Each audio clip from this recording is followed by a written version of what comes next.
l'eau structurée ou dynamique est le meilleur antibiotique qui soit, à tel point que l'armée américaine a utilisé cette eau en Irak et en Afghanistan.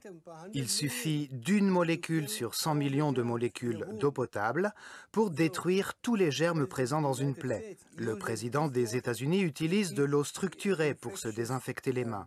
Alors, je me suis interrogé, comment est-ce possible? En enregistrant les informations, l'eau acquiert de nouvelles caractéristiques. Pourtant, sa composition chimique reste intacte. Dans un premier temps, on s'est penché sur la composition chimique de l'eau. Mais à la surprise générale, cela n'a abouti à rien. Car la composition chimique importe bien moins que sa structure.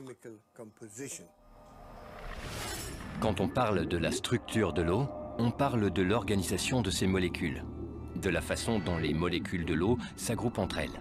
Ces agrégats d'atomes sont appelés clusters, et les scientifiques ont supposé que les clusters agissent en quelque sorte comme les cellules de la mémoire, où l'on enregistre ce qui l'entoure, telle une bande magnétique.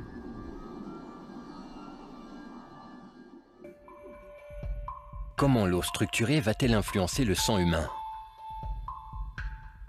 Un médecin prélève un peu de sang à cette patiente. Grâce à une simple goutte d'hémoglobine et un microscope, il peut savoir dans quel état se trouve son organisme. Ce sont des globules rouges.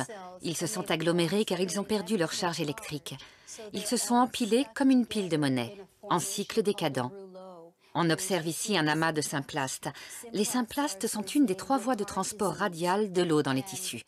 Concentrés, ils sont liés aux arrêts cardiaques, à l'arthrite, aux maladies des poumons et à d'autres pathologies qui pourraient sévir à l'avenir. Le médecin propose à la patiente de boire un peu d'eau structurée. Après 12 minutes, le médecin analyse de nouveau son sang. Comme vous le voyez, les cellules sont mobiles et devenues lisses. Elles ont récupéré leur charge électrique et peuvent ainsi assurer le transport sans perturbation de l'oxygène dans le sang. Du coup, le pH du sang s'est également normalisé. Je suis simplement étonnée de voir ce qu'une simple prise d'eau peut faire.